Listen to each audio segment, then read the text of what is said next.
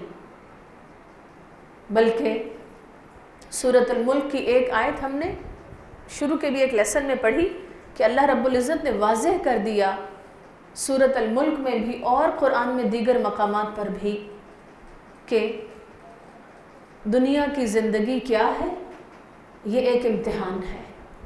جس کے پاس زیادہ نعمتیں ہیں اس کا امتحان زیادہ ہے، اور جس کے پاس کوئی مشکل ہے، کوئی غم ہے، کوئی تکلیف ہے، وہ سچویشن اس کا امتحان ہے۔ لہٰذا یہاں عمل کی بات لکھی ہے۔ میں نے ہر قسم کے حالات میں یاد رکھنا ہے کہ یہ حالات میرے لیے امتحان ہیں، خواہ وہ حالات خوشی کے ہوں یا غم کے ہوں، آسان ہو یا مشکل ہو، میری پسند کے ہوں یا وہ حالات مجھے ناپسند ہوں۔ ہر قسم کے حالات ہمارے لیے کیا ہیں؟ ایک امتحان ہے۔ اور میری کامیابی یہ ہے کہ میں نے ہر قسم کے حالات میں اللہ کی فرمانبرداری کرنی ہے۔ اگر ہم سکسیسفل ہونا چاہتے ہیں، ہمارا الٹیمیٹ اچیومنٹ یہ ہے کہ ہم اللہ کے فرمانبردار بندوں میں شامل ہو جائیں، خواہ کسی بھی قسم کے حالات ہوں۔ اچھا، پھر یہاں سے ایک اور بہت بڑی حقیقت ہے جو ہمیں پتہ چلتی ہے کہ ایسا ہو سکتا ہے کہ ایک شخص اللہ کی نظر میں بہت ویلیوڈ ہے، بہت قابل قدر انسان ہے، یا اپنے گھر میں بہت محبوب ہے، بہت لاڈلا ہے، بہت پیارا ہے گھر والوں کو، لیکن اچانک حالات ایسے بدل جائیں کہ وَكَانُوا فِيهِ مِنَ الزَّاهِدِينَ، لوگ اس کو ڈی ویلیو کر دیں، لوگ اس کو ڈی گریڈ کر دیں، لوگ اس کی قدر ہی نہ پہچانیں۔ ایسا ہو سکتا ہے۔ مثلا ہو سکتا ہے کہ ایک بچی اپنے گھر میں بہت پیاری ہے اپنے والدین کو، اور بہت اچھے حال میں اور بہت خوشیوں میں وہ زندگی گزار رہی ہے، اور اکثر ایسا ہو بھی جاتا ہے کہ شادی ہوئی اور شادی کے بعد حالات بالکل بدل گئے، اور سسرال والوں نے یہ سوچا بھی نہ کہ یہ بھی کسی کی بیٹی تھی، اور یہ بھی ان کو بہت محبوب تھی، اور یہ بھی اپنے ماں باپ کی لاڈلی ہو سکتی ہے، اور اس کو بھی آرام، سہولتیں، نعمتیں، خوشیاں، محبت کی ضرورت ہے، اور ایک دم حالات اس قسم کے ہو جائیں کہ جس میں اس بچی کو کوئی ویلیو نہ دی جائے اور اس کو ایک طرح سے ڈی گریڈڈ رکھا جائے، تو اس طرح کی آزمائشیں انبیاء علیہ السلام کی زندگی میں بھی آئیں۔ وہاں کبھی یہ نہیں سوچنا چاہیے یا اللہ میرے ساتھ ایسا کیوں ہوا، یہی سوچنا چاہیے کہ ایسی آزمائشیں تو اللہ نے بڑے پیارے لوگوں پر بھی بھیجی جو واقعی قابل قدر تھے، ہم تو پھر انسان ہیں، اور وہاں اپنے آپ کو کسی بھی قسم کے ڈپریشن میں مبتلا نہیں ہونے دینا چاہیے، اپنے آپ کو اسٹرانگ رکھنا چاہیے، اور یہی سوچنا چاہیے کہ اگر اللہ کی نظر میں میری ویلیو ہوئی تو پھر لوگوں کے ڈی ویلیو کرنے سے کچھ فرق نہیں پڑتا۔ اچھا، ایک اور بہت ہی اہم بات، بظاہر یوں لگتا ہے کہ یوسف علیہ السلام کے ساتھ تو بڑا ظلم ہوا، ماں باپ کے پاس بیٹھے ہوئے بڑے پیارے محبوب لاڈلے بیٹے وہاں سے نکالے گئے، کنویں میں ڈالے گئے حاسد بھائیوں کے ہاتھوں، وہاں سے نکالے قافلے والوں نے لا کے بازار غلامہ میں بیچ ڈالا، اور غلاموں کے درمیان کھڑے ہیں بے بس، کہاں ماں باپ کی گود اور ماں باپ کی محبت اور شفقت، اور کہاں لوگ آ کے چیک کریں کہ اچھا بتاؤ یہ غلام کیسا ہے، اور جیسے جانوروں کو خریدا جاتا ہے اور بیچا جاتا ہے، اس طرح اس زمانے میں انسانوں کو خریدا اور بیچا جاتا تھا۔ لیکن آگے چل کے ہم مزید تفصیل سے پڑھیں گے کہ اللہ رب العزت کے ان تمام فیصلوں کے پیچھے بہت بڑی حکمتیں تھیں۔ کچھ لوگ ایسے تھے ملتے ہیں اب بھی ہستی کے صفحے پہ جن کے نشان